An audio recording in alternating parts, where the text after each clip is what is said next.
Hello and welcome to Downtown Variety Serbia Edition, presented by MaMa and CultureHub. I am Maddie Barber-Bockelman, and I am part of the team that's been creating Downtown Variety as a space for artists to explore this emerging medium and explore how we can connect with one another and our communities.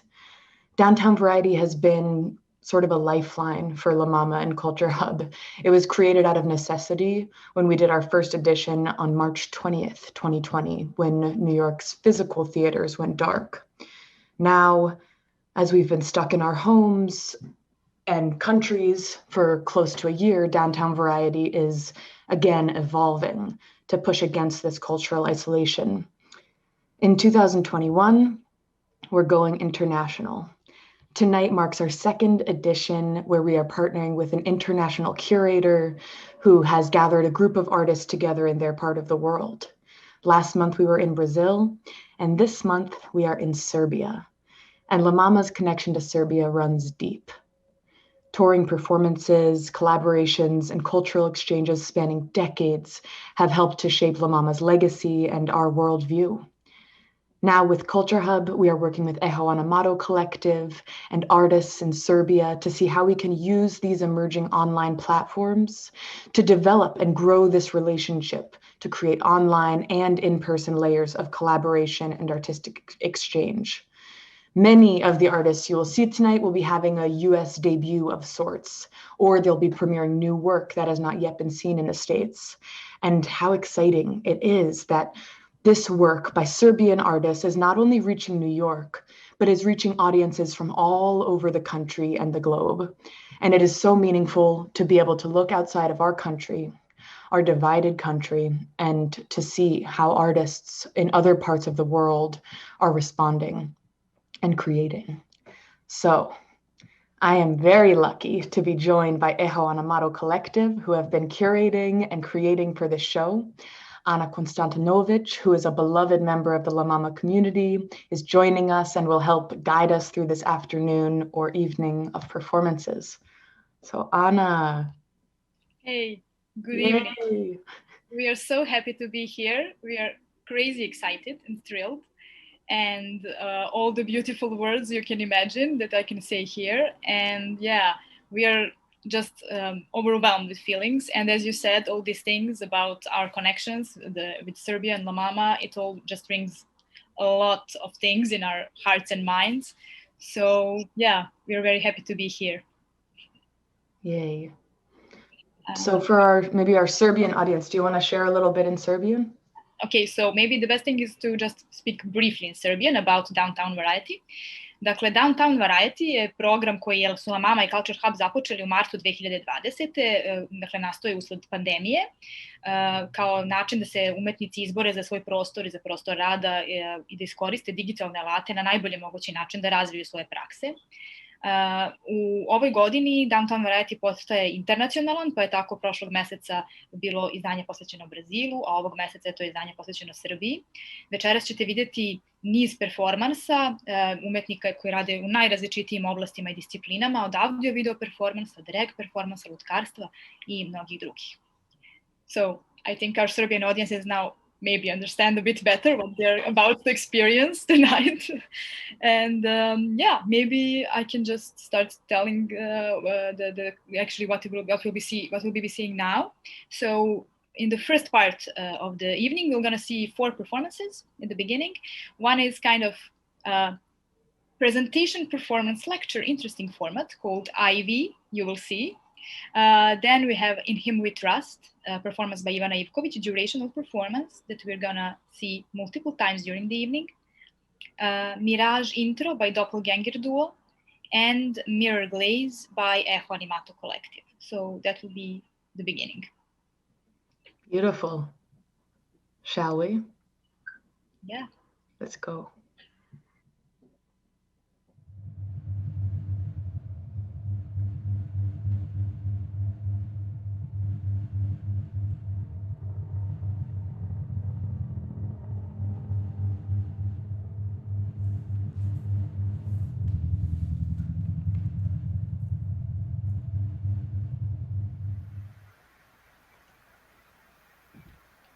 Hi, my name is Ana Knežević, and I'm a visual artist based in New York City, but originally from Belgrade, Serbia. I haven't been home for quite some time now, since this pandemic started, but today I'm taking a virtual walk in Belgrade. I'm playing a game, AI, VI.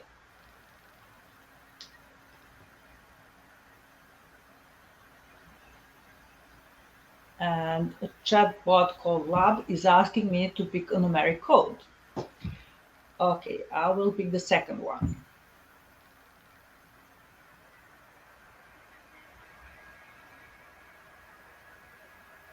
Okay.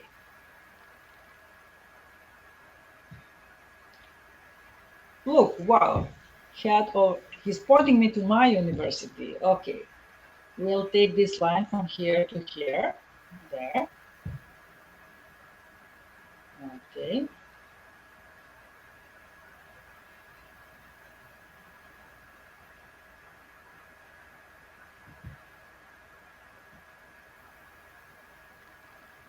Have you arrived at the Faculty of Fine Arts? Not yet, of course not. I don't have wings, I cannot fly, but I'm trying my best. Okay, here we are. In front of the Getsakon bookstore in Belgrade that I use to buy books. It's right in Knez Mihajlova Street, my favorite street in Belgrade. It's quite cloudy in Belgrade on this picture, but it's much more beautiful when it's sunny, I have to say. And this is the street that I used to take a walk every day toward my university. Hello, Anna. Hey, hi, Anna. Nice to see you. Nice to see you too. I'm glad that I see also that you're trying Ivy out. Do you mind if I join you for a walk? Not at all. And I know why you're here. Actually, you created this game, AIVI. You're the mother. right? Yes, that's true. I am one of the mothers of this beautiful monster, along with my colleagues Isidora, Maya, and Sunčica. And the fathers are Alexander, Philip, Ivan, and Miloš. Quite a big family, don't you think so? And all of us were gathered and supported thanks to Center for Promotion of Science Belgrade and Art and Science AI Lab. Is it supposed to be a virtual experience? Actually, it is initially created as pervasive game with just the support of mobile technology. That means that you, as a participator, are kind of a border hopping between physical and digital spaces, between the real cityscape of Belgrade and game interface. You can also interact with different characters in the game world that we call bots. Our idea was basically to design a fun and educative game and discuss some important questions of application of artificial intelligence, both in private and public spheres. And as I understand, you also work with new technologies. Yes. I work with virtual reality, and I was an artist in residence at CultureHub in New York 3 years ago. Wow, lucky you. I could have sensed that we were on the same road. Hey, but look at this. On this Google map, there is Raicheva shopping center missing. I don't mind it at all.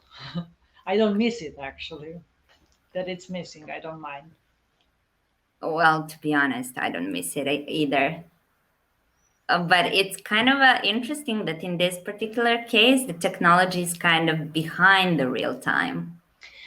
Well, yes, since we usually think of advanced technology as something we need to catch up with, but if it weren't like this, I guess it wouldn't bring so many memories. When we are talking about memories, let me show you something. Like, you see this wall there, like with this guy looking at those colors? Of course. It's my favorite mural in Belgrade. It's one of my favorites too. Such a coincidence. Really nice to hear that. It's actually, I don't know if you're familiar, but it's made by one of the professors of the University of Fine Arts, who actually spent night in jail because this mural was actually the first legal mural in Belgrade in 1984, and no one figured out that it's kind of like regular act, not some illegal act. And it took some time for them to like get the information back from the city officials to figure out that it like he's doing something like that is okay. Poor guy. Wow. In jail. Yeah. Huh? I didn't know that story. I really love stories about Belgrade, how it changes. Although I have to admit, it's harder for me to accept all those changes as I'm getting older. But can I ask you one provocative question? Sure, ask. Aren't you afraid that artificial intelligence could replace us artists in the close future? To be honest, I'm not afraid of that because like artificial intelligence doesn't have emotions, doesn't have consciousness, and for me, art is the part of the emotional cognitions.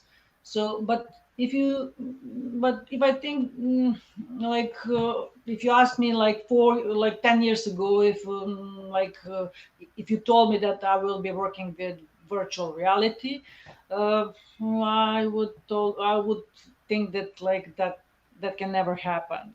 It's not possible. But now, after 4 years of working with virtual reality, I can tell you that it's quite cool medium for making art. And technology is really advancing so fast that there's no way that we can figure out like now like what the future can bring, like, and how it can like advance, and what can that contribute how can that contribute to the art field. So like, but I think that there will always be human behind artificial intelligence, always. Yeah, I can agree with that. And thinking of human as a creator of AI or as an user of AI, as a free labor, data collector, master, or a prey, if we want to simplify, just choose your role. And this smash of roles that you can take in our Ivy game is what I really find as a special charm. Because as a player or participant, you can be a character in a mobile game, a field researcher engaged by bots, and you can even develop human-like relationships with them. Or you can be just an observer of the city, collector of different data, and in some way, you're being an undercover performer, and that is probably my favorite part. You make a change to the city landscape by your intentional actions and leave a visible trace, just like your professor did with this mural. At the end, as a player of Ivy, you are basically put in different perspectives of imagining the future with advanced technologies. For me personally, artificial intelligence really does sound exciting, but I keep asking myself, are we aware of all the possible consequences? Probably some of us are not aware, but we cannot know right now. I hope the best will happen, and I do believe in us humans, and I'm very happy that I had the chance to experience this AI game, and that I walked at least virtually in Belgrade. And very happy that I will see also some familiar faces from Belgrade like tonight. Yeah, definitely there are going to be some really cool people tonight with us. Thank you for this beautiful gameplay. Enjoy playing Ivy and see you later. Do widzenia. Ciao.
Okay, stop. So, this is bullshit. I will tell you about the art. The Kunst, arte. It's that you need to be in the group. I'm an individual artist. I need to stand out as an artist. Individual? No. In this work, what we are doing now, no, you need to act as a group and you need to show the essence. You really need to show the essence of it. Understand? Veš penzi? No? Vaša igra je ono što treba u stvari da predstavlja vašu umetnost. I ona treba da da tu umetnost. Znači, kroz igru dajete umetnost. I kroz igru treba da dajete iluziju stvarnosti. Razumeš? Listen, I'm sorry. Can we please just all speak in English? Jeste pogodili za prevodioca.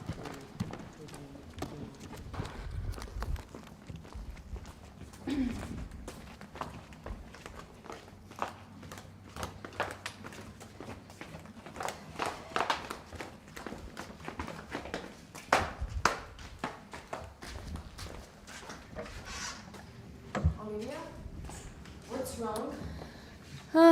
I'm just pretty peeved. I mean, there's this guy upstairs who's invited us collaborators to come to work on this project, and he's fucking working in these 1960s methods. Like, he's stuck in the dark ages. I mean, first of all, we're doing this dance from the Godard film, and that's fine. The dance is good, but I'm an artist. He should be asking me to have my opinion. Like, have you read Walter Benjamin? The concept of the author as producer? Well, I believe in the artist as the producer.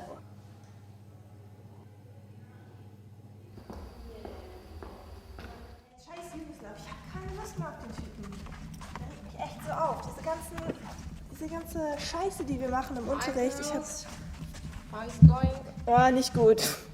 Nicht gut. Really? Ja, ich hab enough. I don't care anymore. I'm tired. Really? Ja. I heard you mention Yugoslav. Jugoslaw? Ja, echt. Fucking Nazi. Nazi? Ja. But he's Faschist. really professional. Nein, he's nicht. Nein, He's nein, like nein. really the best Serbian actor, and he's professional. Well, then all the Serbian actors are fucking scheiße. Well, this is the only professional actor and director we could afford in this project. Well, that's good for the project then, because it's gonna be scheiße.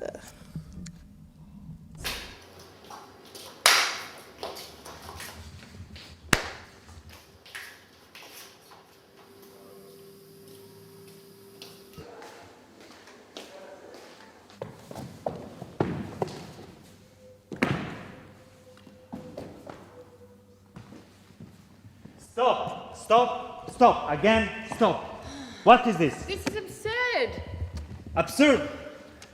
Život je pun beskrajnih apsurda i nije ni potrebno da izgledaju verovatni jer su istiniti. Niko bolje od vas ne može znati da ljudska fantazija služi prirodi kao oruđe da bi produžila na najuzvišeniji način stvaralačko delo. Well, David Hume argues about this concept of induction and the universality of nature, and it's actually irrational to think that some moment could be repeated twice. It's illogical. Šta je to? Ne mogu da razumem šta ona priča uopšte i ne mogu da razumem da ovaj projekat ima masera, a nema prevodioca za mene. Dođi vam.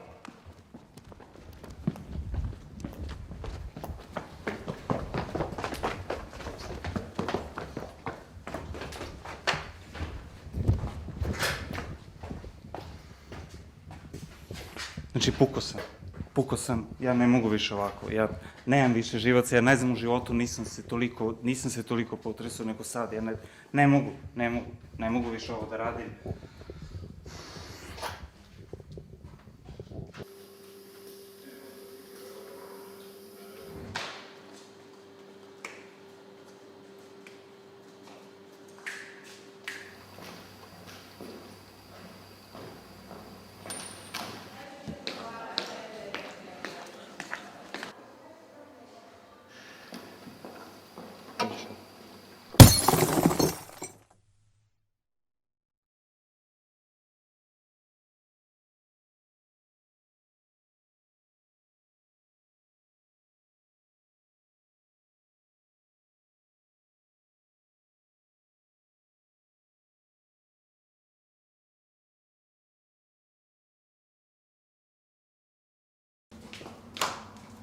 Okay, let's go. Come on. Seriously, who is the author of this project, huh?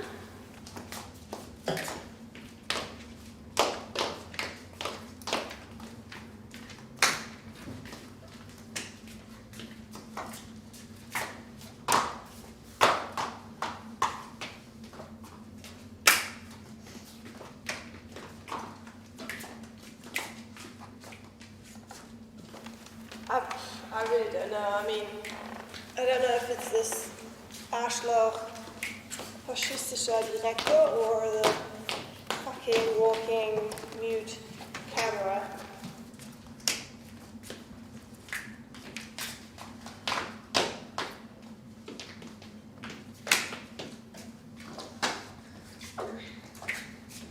Oh, I'm never going to forgive myself for taking on this project. Well, I don't care. I mean, I'm just gonna put it on my CV and then that's it. You know, I'll forget about it.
Hello everyone, welcome to my world. My name is Željko and today I will be talking about cakes.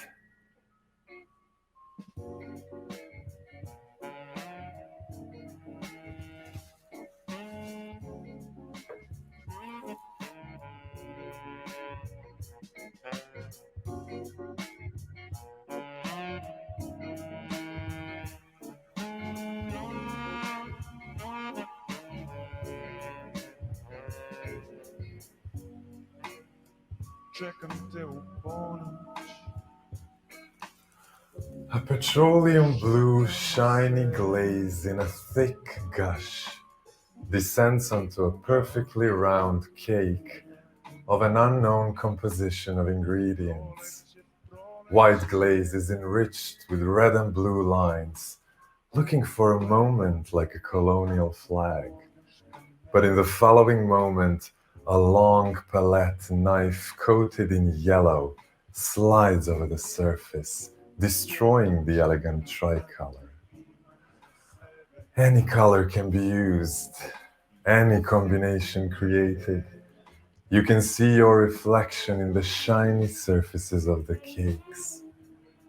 But we don't know their taste, as we don't know their destiny. And some of them have universes painted over, unknown galaxies. Some look like the insides of a wormhole. The speed of light travels from Star Wars, microscopically enlarged bloodstreams. They're models, beauties, but not unattainable, because anyone can make them. You don't even need to spend much, because the content of the cake is not important. You can't taste anything by watching a YouTube video. You can't smell anything. Even if you glaze your cake with your own shit, it's still gonna look like a delicious chocolate coating. People would still salivate and dream about cutting it and biting into the universe on the glaze, the galaxy, the bloodstream. Do you bake? No. Well, don't worry.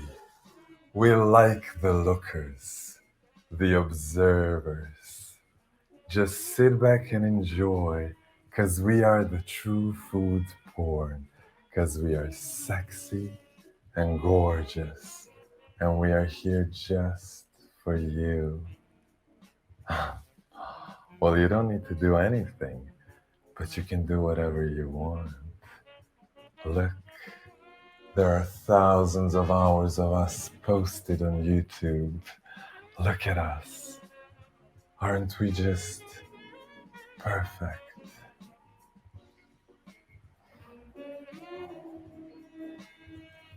How do you like my glaze, baby?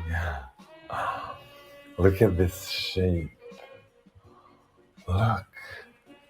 Look how the knife cuts into me, revealing perfect layers inside. What's that, baby? I didn't catch that. No, I don't want to see your insides, but you can look at mine. Can you see this filling? Can you imagine my texture? Come on, baby. Well, you don't want to make your shiny little cake sad, do ya? Oh, listen, baby. Come and fly away with me. Can you hear the lyrics of this song in the most satisfying mirror glaze cake decoration compilation number 2? Come and fly away with me. Oh, there's chocolate, baby. What do you want me to show you? Best chocolate desserts, best chocolate art, best cake decorating videos. Oh, please, baby, come and fly away with me, 'cause in the chocolate world, there's nothing but sweetness. And there, you don't have to think about that one person you're afraid of losing. You don't have to force yourself to imagine the funeral that will rip you to shreds, that you won't be able to survive. You don't have to think of all the ways you're gonna kill yourself when the inevitable happens. Well, that is if you're not chained up in some nut house somewhere, in which case you're not gonna be allowed to kill yourself, 'cause you'll be sedated and forced to scream inside your head, chained to a bed, chained forever to the one event that you won't survive, forced to relive it every single day, surrounded by nothing worth living, but unable to end it. But what if by thinking this, or even worse, by saying it out loud, or by writing it down, you actually cause it to happen? Have you just started it? Have you just killed your mother? You dumb fuck. You're a terrible person. No one deserves a child like you. You're a failure. And you're the one who should die. But you won't die. And that's what's fucking you the most. That you'll survive. And you're actually gonna feel relieved and free. And you're gonna start living your life independently. And you're gonna be happy.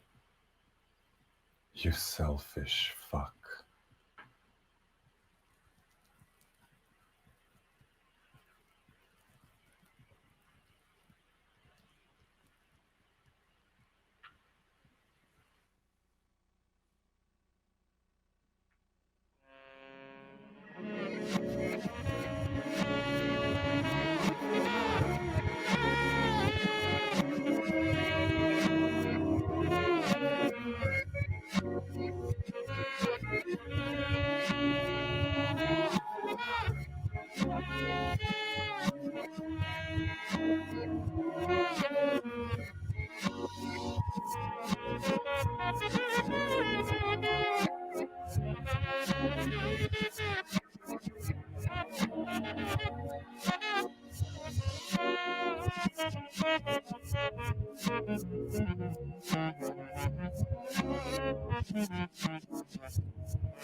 You'll survive. So take a look at this chicken egg.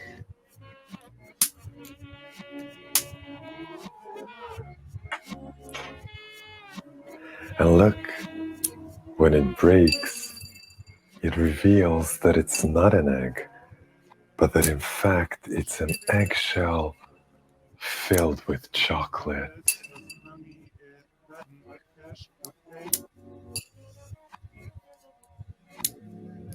Look, baby. Isn't that amazing?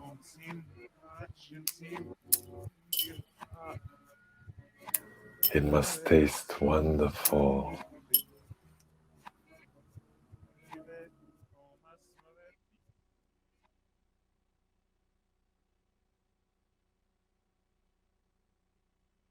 Amazing. Wow. Okay, so here we are, and we're back with members of Doppelganger and the Echo Anamaro Collective. And so to reorient you, Doppelganger was the group that created the piece with, that was like meta of creating a piece, multi-channel video with the dancing. And here's Anna, and she'll be joined shortly with other members of her collective, the Echo Anamaro Collective, which just performed Mirror Glaze. So we're gonna have a little discussion, all of us together. And so it's so good to have you all here. And I will mention that Anna is here sitting in Belgrade with a beautiful nighttime cityscape behind her beautifully.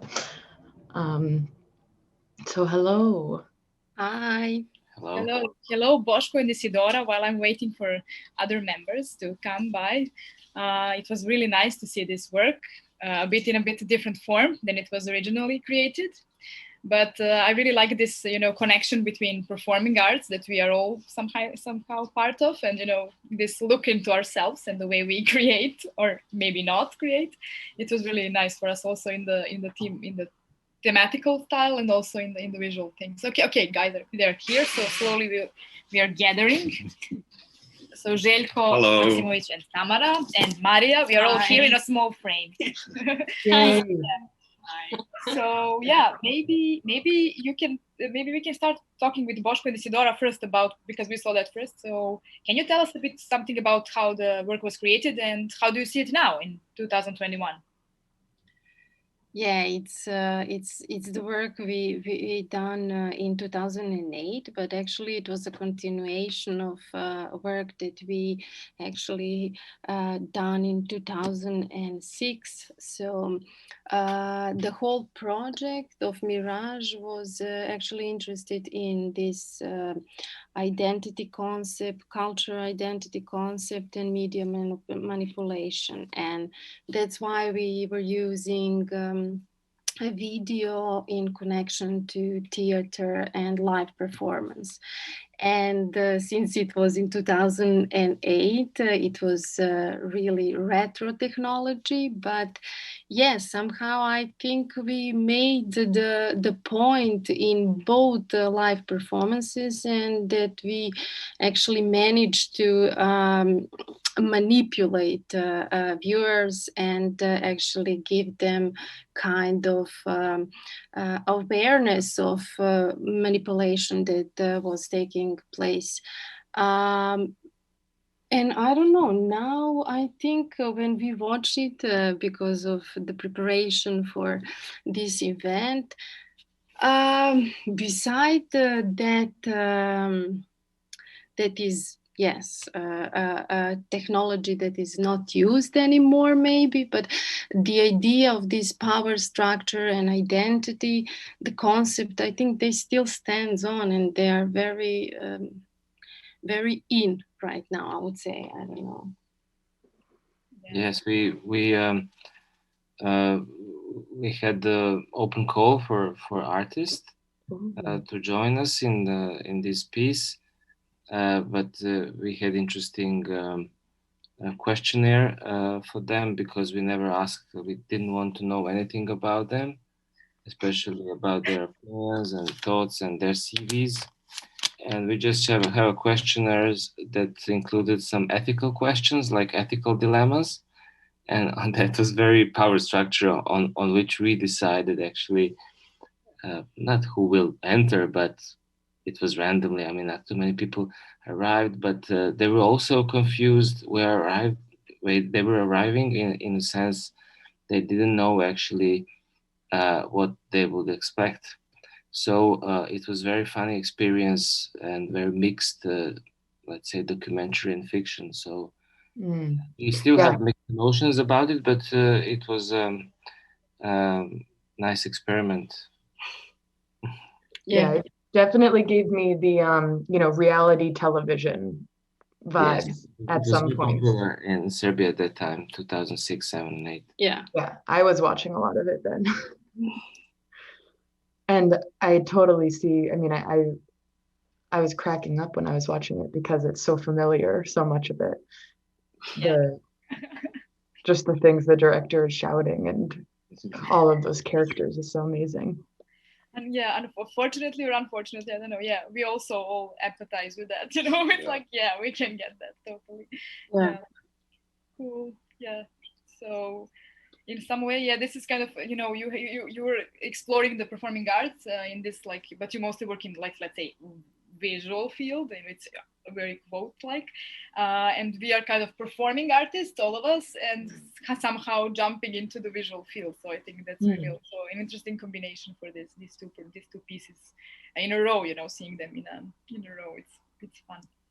Yeah, Echo and Amaro Collective. Can you tell us who did what in Mirror Glaze? Željko Maksimović performed and also written the play, the piece. Tamara Varačkov, who is a playwright and dramaturg, did the dramaturgy of the whole piece. Maria did the live video editing, mix live everything, and I did the directing for this piece. Beautiful. This is also sort of reacting to something that a lot of people are using to sort of numb their brains right now, and reality TV. I'm also watching a lot of reality TV from the 2006, 2008 era, but the sort of more modern, maybe zen out is like TikTok and YouTube videos of just like, and the Mirror Glaze is the perfect example. So can you guys tell us a little bit about this, the origin for this? What was the inspiration? Yeah, I mean, I actually, the inspiration goes a little bit further in the past, because I was diagnosed with the anxiety disorder, with the depressive episodes, or whatever it's called in English, when I was 27. And so for me, the pandemic situation and the isolation wasn't so new, because I was isolating myself mentally even before. But what was new was actually that we had this very bizarre thing where the elderly over 65 years of age were not allowed to leave their houses for, I don't know, 3 months, 2 months, something like that. And my mother was in this category. And I mean, this fear that I guess every one of us has about losing their parents was something that actually really amplified in my case. And I found myself watching a lot of Mirror Glaze cake videos. I don't know why, because it's just, just a really bad music and just people pouring the glaze over the cakes for hours and hours and hours. And then I decided that I wasn't wasting my time, because I think that's a capitalist trap. I was using my time to get inspired, and I just started writing my thoughts, and this is what came out. Yeah, we actually started talking about healing and in a much broader way, and therapy. And this was some kind of very funny and very, bizarre self-therapy that you can do, like watching mirror glazing cakes. So that's how we started exploring. And then Tamara also did an extensive research of oddly satisfying videos as a phenomenon, which is really amazing. And so, then we came to this point. Yeah. Yeah, and I mean, we were all just forced to be in some kind of a new symbiosis with the technology in these times, because I mean, my relationship towards my computer and my phone has really deepened in the past months, and I don't like it that much on one hand, but on the other hand, I mean, yeah, I don't know. Yeah, but also the other thing that was really interesting was this sensory thing about it. And I think we also talked about that in the beginning when we were still developing the piece. It was very important for us to talk about the senses. So Maria also talked a lot about that. And then in the end, we somehow made this part of the video. Yeah, I think that's also... Yeah, you know what's interesting, and this is sort of obvious, but like, okay, now I really want cake. But to watch something... And people are saying that in the chat, but to watch something that is like makes you hungry. I mean, obviously it's simple, but that actually is something. Yeah. Thank you. We like the Eco Animato making people hungry. Yeah. Put that on your website. Yeah. Okay. So we've got a few more performances to get to, so I want to keep us on. But I thank you so much for Doppelganger. For joining us and for sharing your work. I have to say I'm a huge fan of Doppelganger. Yeah, I have too. to say all of us here. Thank you, guys. Yeah, you. really. We are really happy that you're here. So Great. We are happy too. Very, thank you for your invitation and just Thank being you for part of invitation. this great event. It's a pleasure. Okay. Great. So the crew can go. Bye. And we can go on with the next maybe. Yes. So I want to mention that right next what we're going to see is another piece of In Him We Trust by Ivana Ivkovic. And we're going to see that a few times for just 1 minute about each time. And she will then join us at the very end of the show to talk about this piece, but it'll repeat. And it's maybe important to know that we're having this piece repeat, which you're about to see, because it was originally performed as an 8-hour durational performance. So maybe Anna, now would you like to introduce the next couple performances after Ivana?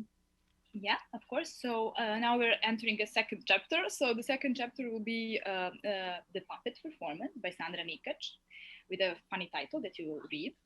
Then we have the drag performance by Marquisa de Sada, and the story about some inspiring events that happened to all of us in the last few months. And then we have a special, let's say, audiovisual kind of meditation by Dobrivoj Miljanovic and Jovana Ivanac. And we will finish this chapter with a live performance from the same studio that we are in, the CultureHub studio, Belgrade. And that will be Venoms of the Kitchen by Bjornsonova Collective and performed by Milica Stefanovic. So, all right. Let's go to the second part. Yes. Bye. Ciao.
Pa šta se ovde za Boga događa? Čiji je potez sledeći? Moj?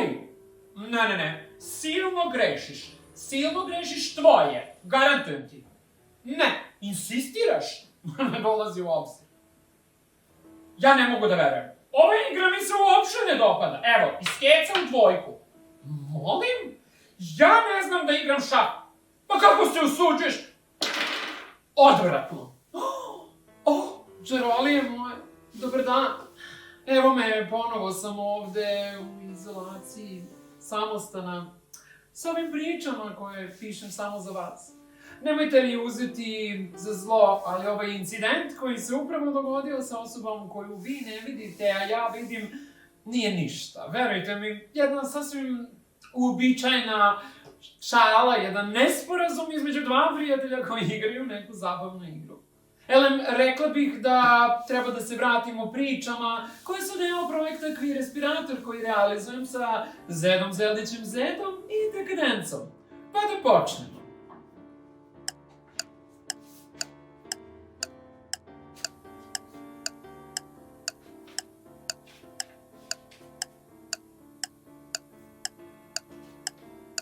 Ova priča zove se Izum vredniji od zlata.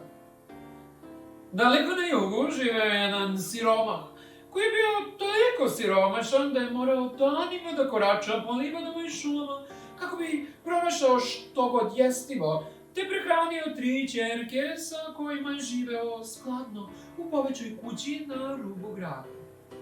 Nekada ga je sreće služeno, bio je uspešan i slavan u nauci. Nastupila su teška vremena za cijelu planetu, što se na neke zemlje odrazilo manje, a na neke više. Velika finansijska kriza udarila je na sva vrata. Ljudi su počeli manje kupovati, manje se počelo proizvoditi, pa su mnogi ostali bez poslova i bilo kakve zarade. To se dogodilo i čoveku koji posta siromah. Uprkos nezgodnim životnim okolnostima, on je bio vedar i vredan. Pored svakodnevnih aktivnosti koje su mu najteže padale u zimskim mesecima, siromah je nalazio vremena da se bavi onim što najviše voli, izumima. Provodio je sate, dane, nedelje i mesece u pokušaju da sprovede zamisao koja ga je obuzimala. Jednog dana počeo je da radi na sasvim novom patentu, ampuli koja je trebalo da otkloni bilo kakvu mogućnost pojave slepila.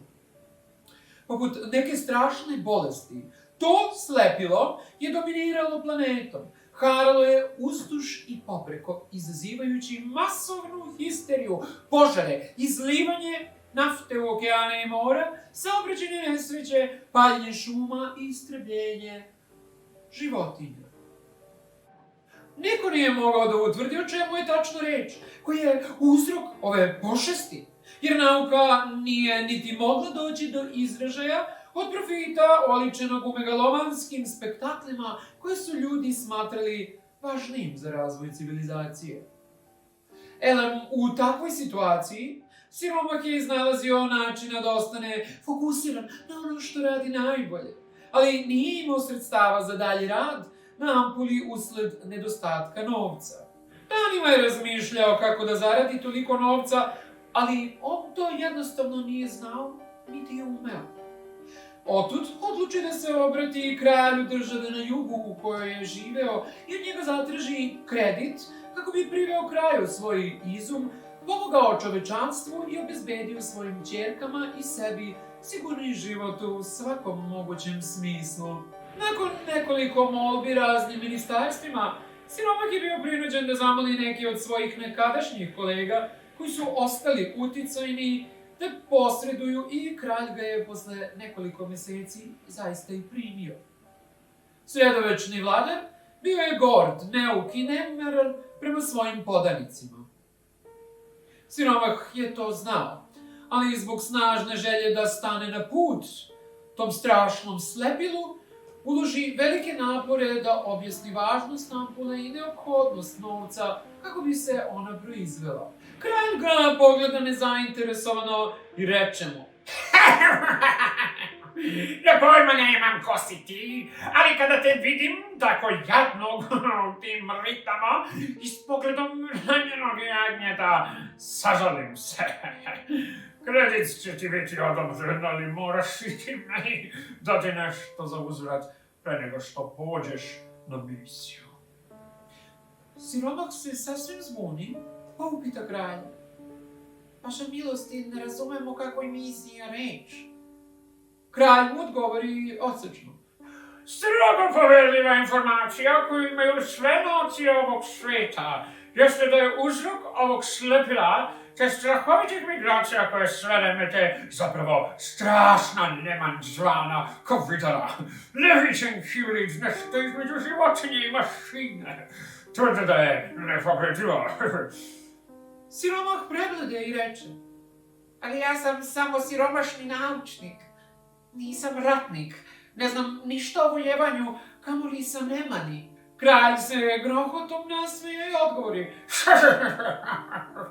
sada je vrijeme da postaneš ratnik, to duguješ tvom narodu, tvojoj naciji i meni. Siromah jedva da izusti jednu reč kada se kralj nadovezao. Pored toga, znam da imaš 3 lepe čeri. Ukoliko ne pristaneš na misiju, nemoj se iznenaditi ukoliko one odu svojim putem zaborave novca. Siromah nije imao opcije, pognu glavu i reče kralju. Vaša milosti, pristajem na sve što je potrebno kako bih sačuvao dostojanstvo mojih ćerki i naše kraljevstva. S mesta polazim u potragu za Covidarom.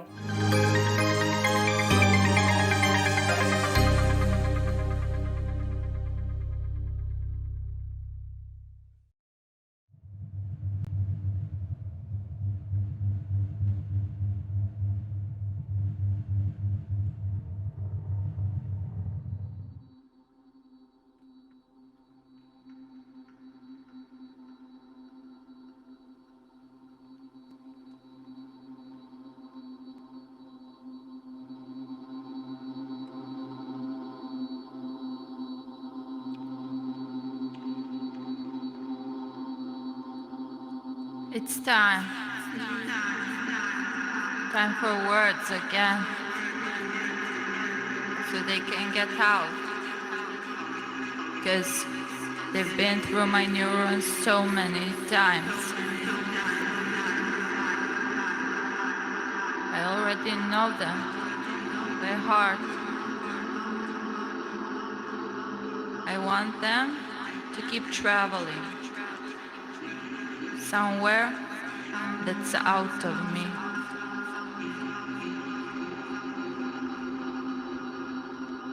I took every single one apart, multi-dimension, long before the bang, a whole little eternity.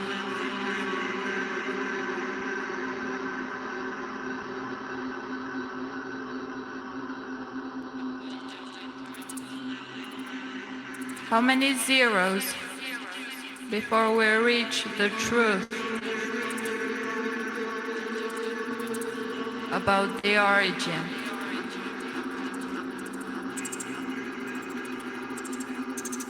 Before any one of us perceives how many there are still to be, until knowing all the layers and the dark matter, and see.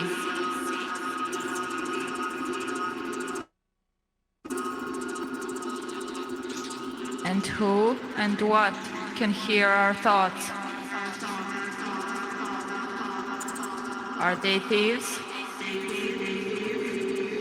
What do they see? And our sentences, ours? Who put my words in me?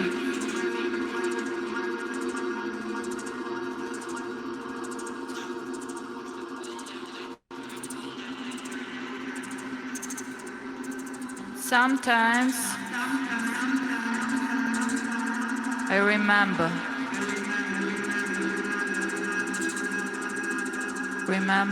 from before, remember from before I hit the ground to start growing abruptly. It was sudden, like lightning, and a flash of green and pink. It made me think about the origin of color, and it made me shiver with fear. And for long, I couldn't reach the reason for being here. But still, I could sometimes hear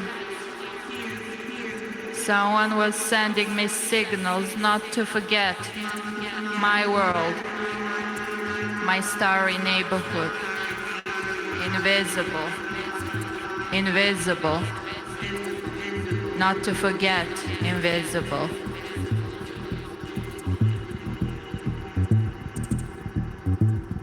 Events beyond the senses, here they are blurry, unclear, impossible to perceive. But still, you try to decipher the signs in numerous possible ways.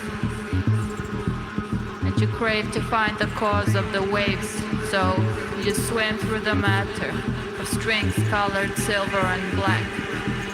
And you wander, try to remember some dream you had way, way back.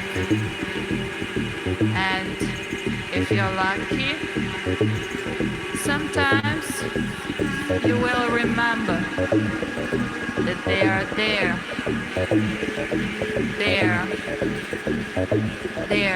still. And sometimes we will remember.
A hag is not a grandmother, and she's not a witch.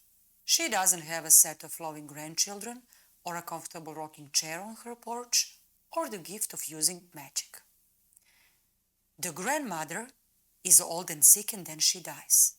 The witch is old and sick, but she can live forever, or as long as she wants to. The hag can be old and sick, but she lingers. The grandmother knows some magic. Sometimes she speaks to the dead and takes good care of her geranium flowers on her balcony. Although they are exposed to the pigeon shit, her regal pelargonimus thrive. Watering them is the last thing she will forget, long after she can no longer remember the names of her children or grandchildren, or how to make the only dessert she's been making for over 30 years, of frozen raspberries, sugar, and some whipped cream. The witch will turn into thin air. The witch has no back, so she turns around and disappears. As long as her spells are working properly, she will not rot or forget. The creatures are her friends and servants. She pays for her talent by being exiled and expelled to the end of the forest, and for her skills by being burned at the stake. We fantasize that this act doesn't pain her, that her eyes are rolling up in ecstasy as her flesh is consumed by flames. The hag is as ugly as the witch, but she doesn't have the talent or the patience necessary for magic. She has love for the words, for their sound, and for the way they give her days meaning and structure. She enjoys naming things on her own, although it lands her in a lot of trouble. The hag doesn't have to be as old as grandmother, but she didn't earn her right to be sick or helpless. The hag is simply alone all the time.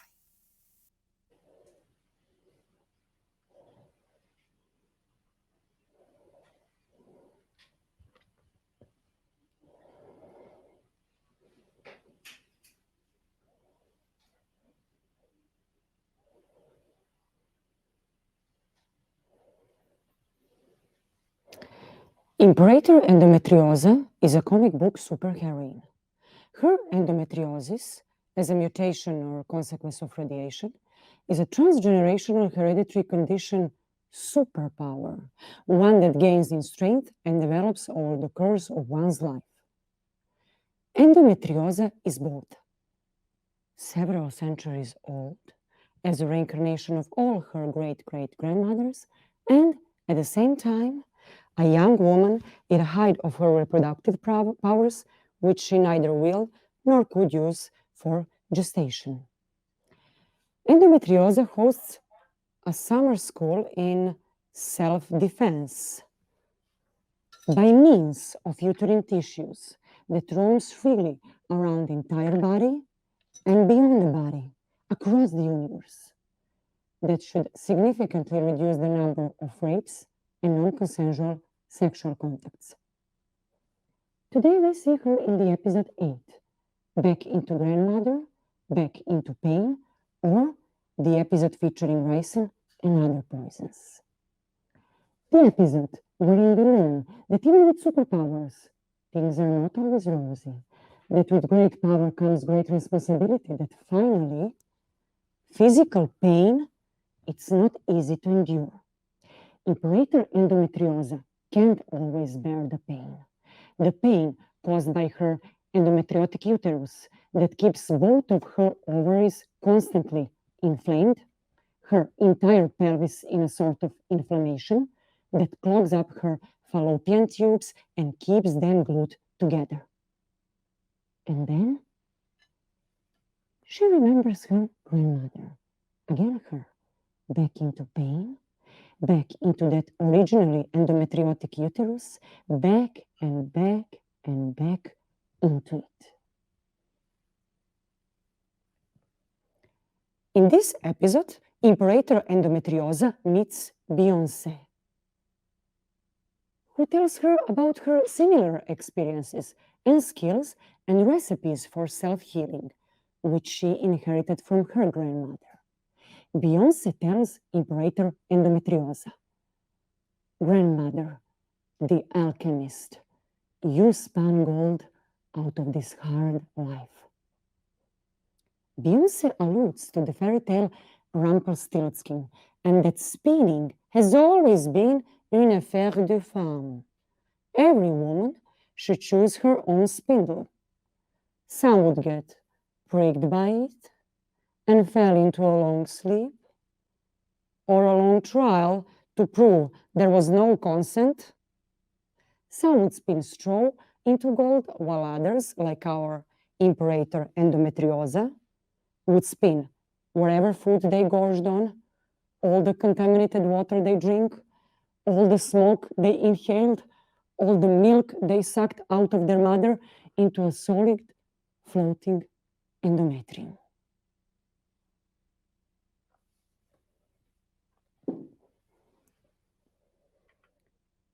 In their family, pain for generations, this pelvic pain was not easy to bear. And then Endometriosa's grandma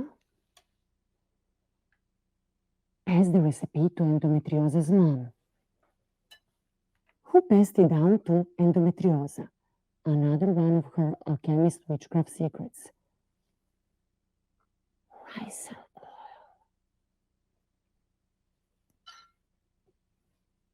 Isn't that oil toxic? You must be wondering when you hear about the ricin. The truth is that the ricin is one of the most potent toxins in the world. It is produced by castor oil plant, Latin Ricinus communis, cited by Guinness World Records as one of the most toxic plants in the world.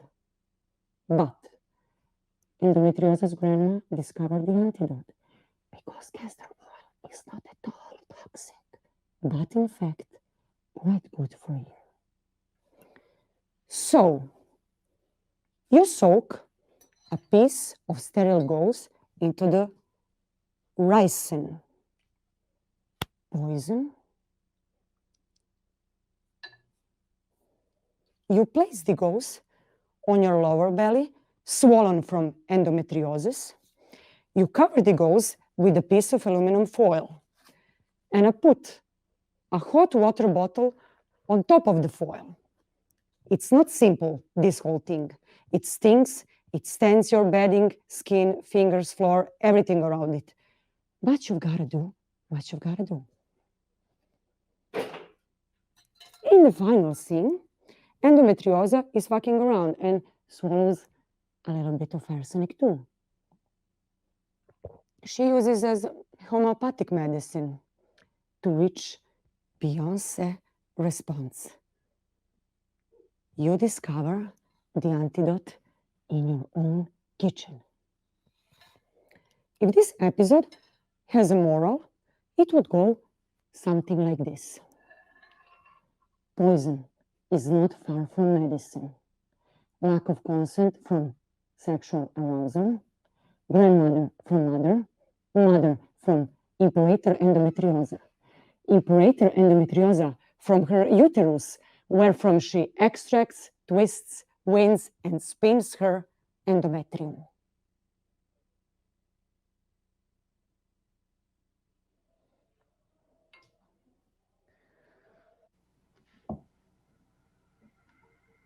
Okay, hooray.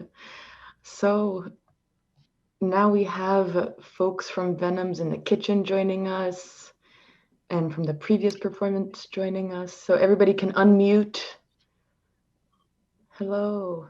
Hello. Hi. So yeah, here we have in person Tanja Šljivar, and in video everyone else. So Tamara Antonijević and Zuzana Žabkova, and that's all I can see. Yeah, that's everyone. Yeah. We So all here- married. I'm not all. Great. So you're all in a collective together, right? Can you tell us just a little bit about this collective that you have? Björnsonova collective. Yeah. The Björnsonova collective, which you call actually non-collective, because it's also some kind of like a web which coexists as like through I would say hearts of and love, and this is also like part of the collective. He's called Malu Malus, which is called after the apple of knowledge. Oh my Which God. was in Sabrina, and now he's like going around. Yeah, he got a bit maybe scared from so many people. Yeah, but Björnsonova is this, is also the cat, is also a monster. It's like many things, fictional character, in the same time wannabe institution, which is not yet and maybe will be once. But it's actually people who love each other and friends and are doing things together. And this is one of the great things what you did, that you invited Björnska and especially these two amazing ladies who wrote these great texts and and did this now the performance, like one way of how to make these beautiful texts happen. Yeah, so maybe now Tamara, Tanya, speak more about what happened.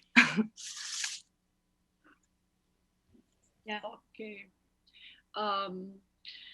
Good. So how we wrote these texts, Tamara was developing the idea of the Hague before, like this is something that she already had kind of, and she will tell more on it. But we were invited again as Björnsonova by Siniša Ilić and Bojan Đorđev to create some continuation of the work which we did on witches and on divination practices in 2020 when we had the last live event in Belgrade, which was like reading performance when Nik Timkova, Zuzana Žabkova came to Belgrade with Tamara and me to read and to have a concert and exhibition all together. So this is kind of also a thing that we do, conglomerate of things like producing, reproducing, stealing, and augmenting objects and performances and things. So this is another thing we added now. And then I thought, like, because this was a part of a bigger project which was called Working Encounters, which Siniša Bojan co-organized with many other people, so it's always coming from many different layers, so everyone is kind of also joining. This is also maybe a concept of Björnsonova, whoever does anything is suddenly part of it also, temporarily or forever. And then this was one of the works, which was fanzine, which was created for Working Encounters.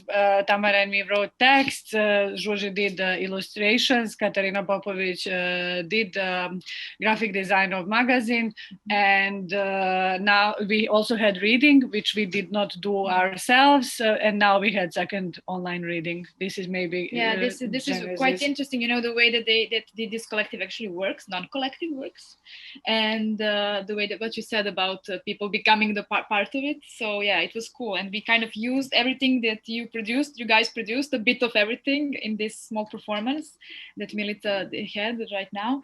So yeah, that was really cool. Maybe Tamara, you can tell us something about because it's actually like two different texts, but in a way it's the same text. So maybe you can tell us a bit about that. First, I wanted to say thanks to Milica. I really enjoyed it. It was also very nice to finally kind of hear the text. Well, we kind of just, I mean, I was developing this idea of like something which could be called like a hack theory in a way, because I'm interested in the figure of old women and women alone writing, and in general, how women are not allowed to be ugly or alone or not reproduced. And in this context, I'm kind of interested as well, what is the figure of women who writes and how is she sometimes also, like if writing it becomes her only reproductive power by choice or by accidents. And then I was interested how it can be, as I know it's like hag has a similar meaning almost to the witch, but it's still not the same because I'm kind of seeing it as a witch without the magic. And then with the fanzine, Tanya was also interested in the figure of like a superpower woman or like with magical tricks. And then we kind of thought, okay, how it can go together. Maybe it can go together in a zine, and that we have these illustrations and things that are, I mean, it can go together because we kind of decided it can go together. There was no other principle than that, but that we wanted it to be together. And I think that this is what is partly fun about this non-collective, is that whatever we think fits together, it fits together. Yeah. I think it also in some way also Sangmin and Deandra from CultureHub, who works with us on this performance, became part of the Orsonova collective. So yeah, I want to thank them also. There was a lot of work and creativity there. Really. That's beautiful. Nice. So shall we? We can go on, maybe, yeah. We must, until another day. The final part, in which we will see first the video, the documentary video, short documentary, about protests in Belgrade that were held in July 2020. And we're gonna see the final part of the In Him We Trust, and then talk with both of the artists. Let's go. Bye.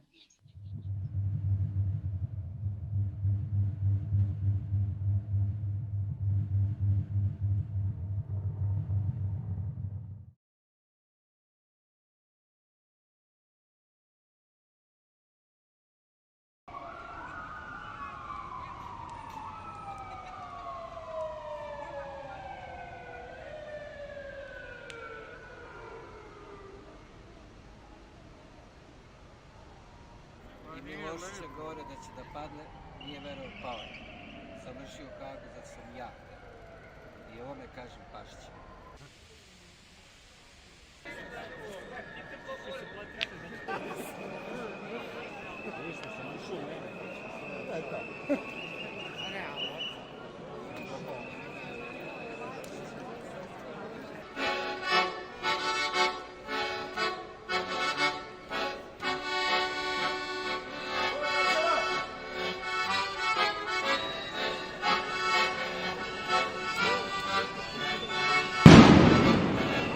Stevan.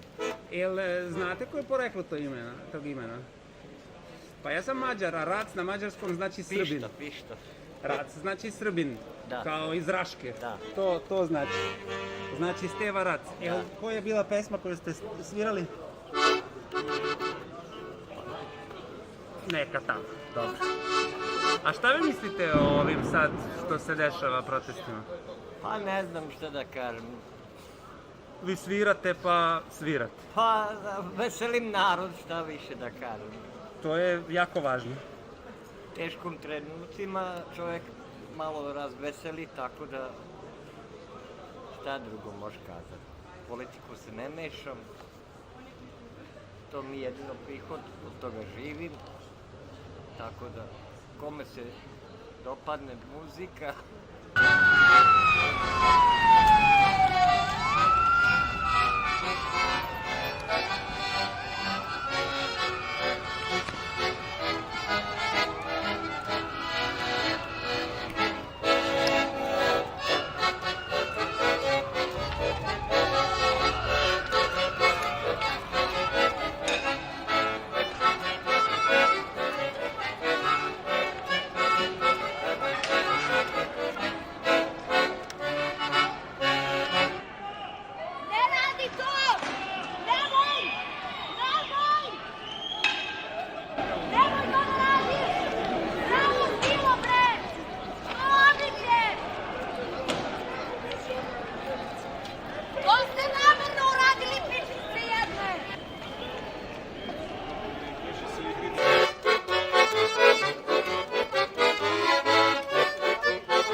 Okay.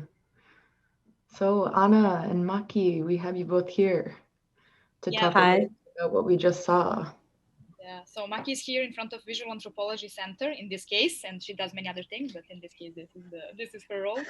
So can you, Maki, tell us something about how do you work, like briefly, and maybe just give a little introduction about what these protests were actually, because for the people who don't know about it. Sure. So, yeah, Visual Anthropology Center is a nonprofit organization from Belgrade, and we are based.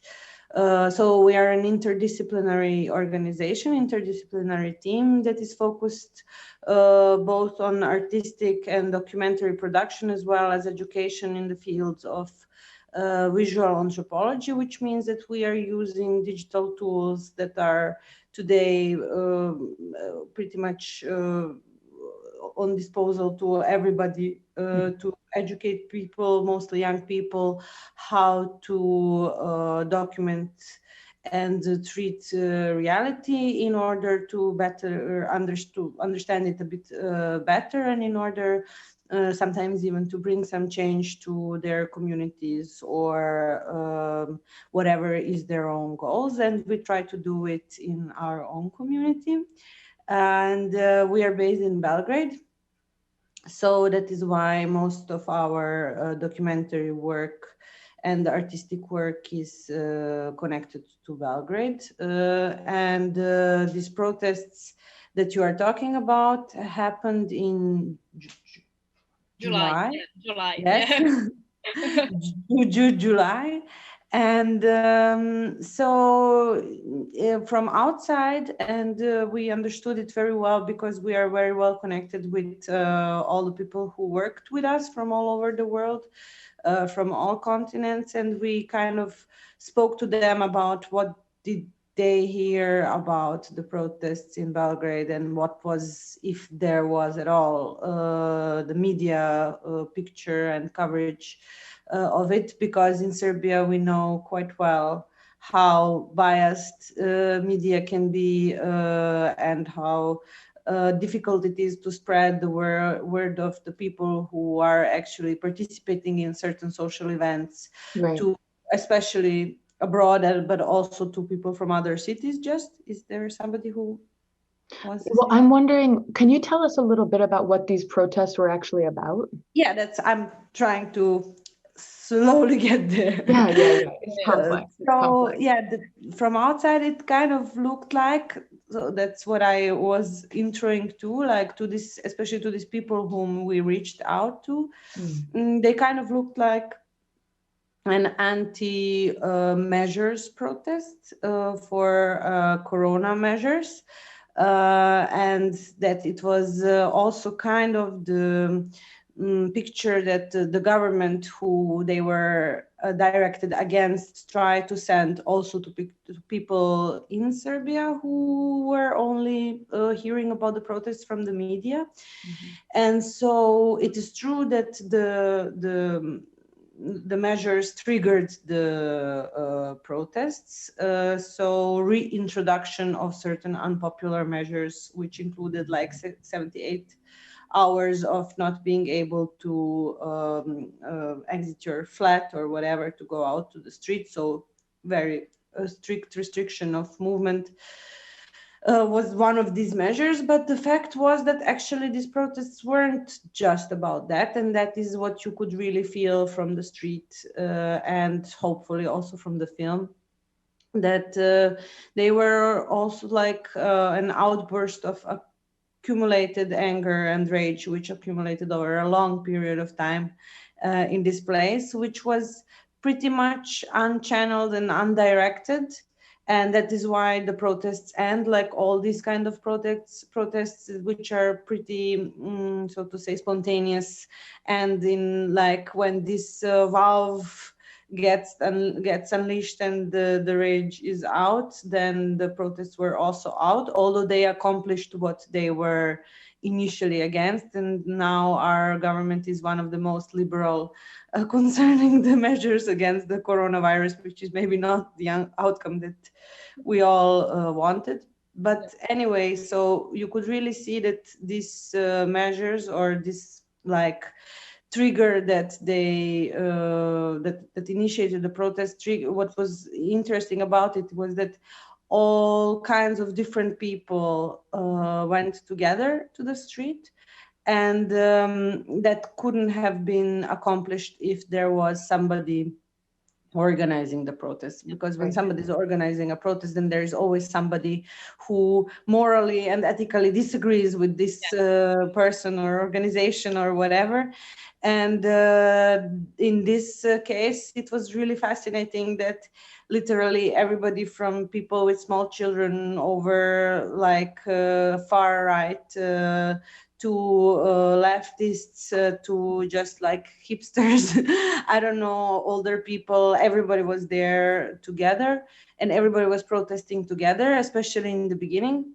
Then, of course, slowly groups started forming, and that's how the whole thing kind of, well, the wave somehow passed. But I think it left a huge mark on our society, or at least I hope so, because they were the biggest spontaneous protest in a very long time that happened. I think sorry for interrupting, that it was kind of that this provoked community in a good way, in a bad way. So you can really feel the strength of the community in all possible, in the all spectrum of the community, in every way, in the best way and in the worst way.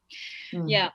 Sorry, I think we have to finish. This is a very exciting topic, and Maki really good thoughts to think about it and to explore more. So if you want to know more, you can find out. There's so much there, and I'm so glad to have seen this footage, because I feel like it's a lot of lessons learned that we should replicate in the States about, because of course we had all these protests this summer too. And and having the people on the ground who are working with the people who are protesting is so important. So that was kind of, I know you want to finish, but I just want to, thank you for mentioning it. So kind of the goal of VAC and of this film was somehow to reach out, and that's like a big, far project, but like to reach out to people, because not just in the USA, which was also a big, so to say, I think also it kind of inspired protests also here, but everywhere around the world, there is social turmoil happening, seemingly for different reasons, but actually I believe that these reasons somehow are actually quite similar, and there is a huge discontent with how things are and with what is normality. So I think that this film was kind of meant to reach out to people with footage or without footage all around the world, to kind of try and make one big movie, which would also be one big social movement for whatever better tomorrow. Wow, I like this. This is the line to go to. Yeah. Thank you, Maki. Thank you so much. Thank you, guys. Thanks so much. Bye. Bye. Ciao. Ciao. Ciao. Yes. Okay. So let's see the last excerpt of "In Him We Trust."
Okay, here we are. We've reached the end of the road, and we have Ivana Ivkovic here with us, who is the director of In Him We Trust, which is the piece that you've been seeing throughout the night or afternoon.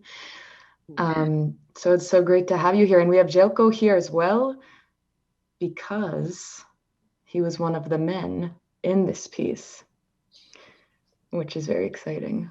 So Ivana, do you want to just tell us a little bit about this work and where it came from? Okay, yes, of course. This is like the last part of the trilogy with the same name, In Him We Trust. And it was an 8-hour-long performance happening in Bitev Theatre, which was a very important place of theater activities in Belgrade from 80s. And it was happening with 42, I think, performers and 2 guests who came inside from the audience. And it was like the whole night and the whole evening long performance, especially in Bitev, because Bitev was constructed and built to be a church, German cathedral, which was never at the end because of the Second World War. And then I decided to make a scene of the final judgment, biblical composition, with live acting of people, like reenactment of the final judgment scene. And allowed audience to come to a Bitev theater like it was a church. And it was very interesting thing because it was fully packed from 7 p.m. up to the early mornings. And yeah, something very interesting happened, I think, with that evening, with that night. And it stayed among people. People were talking about, they still talking about it, which I'm very glad, especially now after Corona situation and everything. We have this prophecy moment, like art, as we mentioned before, can be predictable. And yeah, this is my contribution to it. Anna has been saying this prophecy thing. What do you mean by that this was a prophecy? Because I know this happened in January of 2020. Like when I was creating the work, it was starting to be something in Europe, just starting to be in Italy, and we were confused, like what was going to happen. And the work was about human sensitivity and about a lot about touch and intimacy and people being together, being exposed as a group, like a mirror piece where the group of performers was watching the audience and you could never know, is the audience performing or performers are performing, and a kind of very intimate, powerful, physically powerful situation. And then after a couple of weeks, we had this lockdown situation and Corona, and touch was a hug or touch or kiss or intimacy was totally blocked. So, and of course, it's a kind of, it's like an apocalyptic situation. The world is changing and it's global.